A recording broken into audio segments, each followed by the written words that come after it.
It's nacho night. So excited. Okay, so can vegans have nachos? Of course they can. Especially when they make their own cheese. Learn how to make the cheese by the Non-Dairy Evolution Cookbook.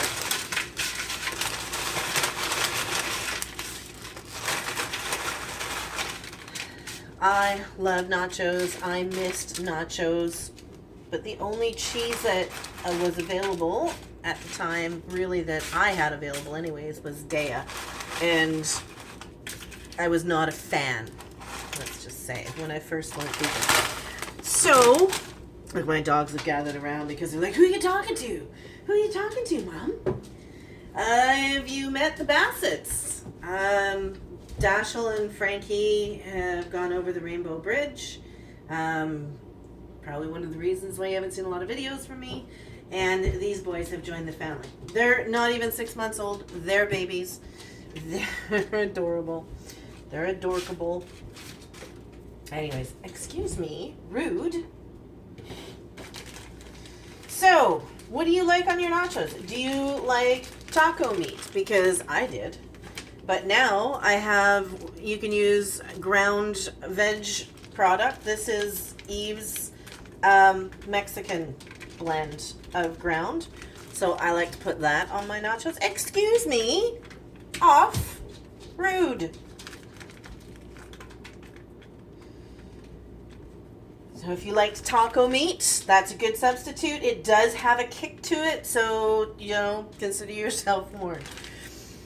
I realized recently that I absolutely love corn. Hey, knock it off.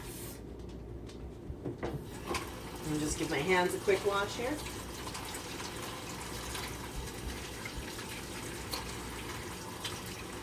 Ooh, ouch.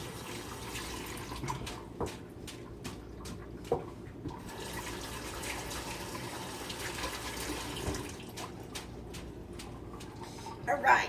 Excuse me, pardon me. Little bits of corn. What order do you put yours in? Do you put your cheese on first and then your toppings and let them sink into the cheese? Or do you follow the same rule that I think is the case, which is if you put the cheese over top of the topping, it's going to glue the topping to the chip, making the risk of... Oops, I'm only going to put these on half because Logan doesn't like them. Weird kid. He's clearly adopted. Ah, that one has juice on it. Ew. Gee, why do they have her underneath, Dee? Alright. Now, the important stuff. The cheese. Use whatever cheese you like. If you like Daiya, then do this with Daiya. Who cares? And you know what? Their new formula is not that terrible. It's really not. It's shocking. I know, but I kid you not. The thing also with going vegan I have found is that my focus isn't on the cheese. See, back in the day, I would have coated every chip so that every chip was just loaded with cheese and it was all about the cheese. Now, you know what I find? I focus more on the flavors of stuff, and cheese isn't really that flavorful, really, compared to, you know, the meaty stuff, the corn, the olives. Like, they all bring something to the get down to the table. It's like having toddlers. But I can yell at these ones and they're not emotionally traumatized. Well, not in a way that requires therapy when they're adults. Anyways.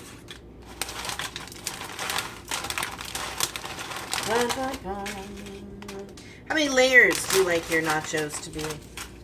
That's a question. Answer in the comments below. I'm I'm partial to 3 layers. But you know what? I'm going to probably bake these for a little bit because the vegan cheese doesn't melt like dairy cheese does. I mean, this is probably the closest that you'll get. This matzah is from the book Non-Dairy Evolution, and it's pretty damn good. Actually, I can show you. I sliced off a little snack for me. So, it's a firm cheese. Yummy. It's creamy, but not in a way that dairy creamy is. It's like coconut oil creamy. But it doesn't taste like coconut. Like, at all. I find that most of the cheeses out there do. And I'm not a fan.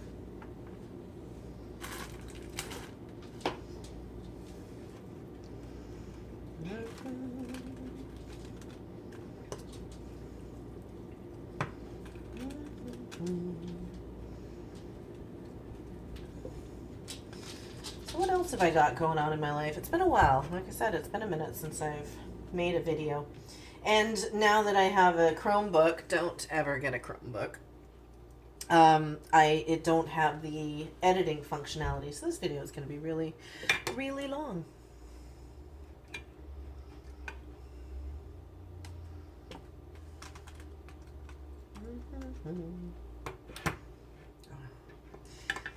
But lots of cheese now.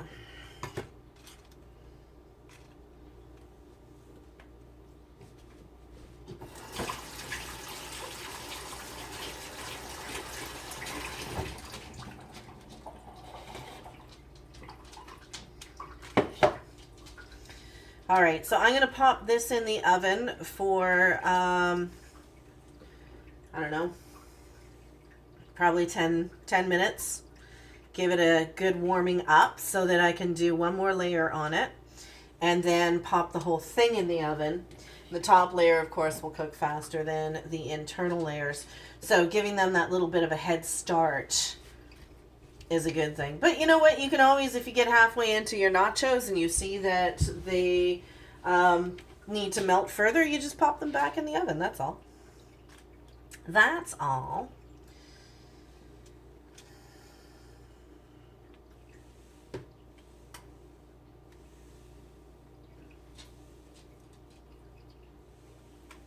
Yes.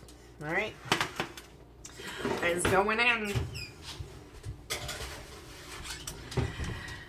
And I'm going to pause that and I'll come back when we've baked the whole thing. See you in a bit.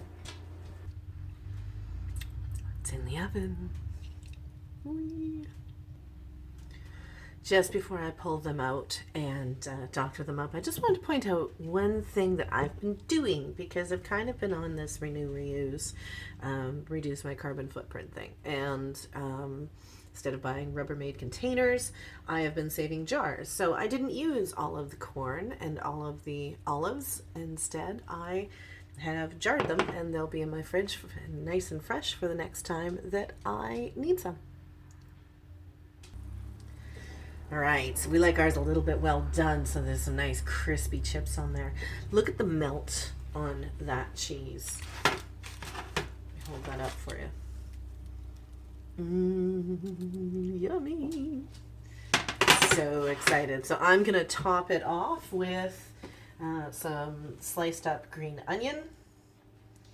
It's always a nice addition on nachos. And then I've chopped up some cilantro. I know I just lost half of you. Why are you making your nachos taste like soap? I don't taste soap. I think it's darn delicious. All right. Voila. Vegan nachos served up with some guacamole, some tofutti sour cream, and some salsa. And what I do is I actually serve that with individual glass bowls. There'll be a spoon in each, and you can take a spoon of and make your own little dip. That's it. Vegan nachos. Hope you have an amazing evening. Namaste.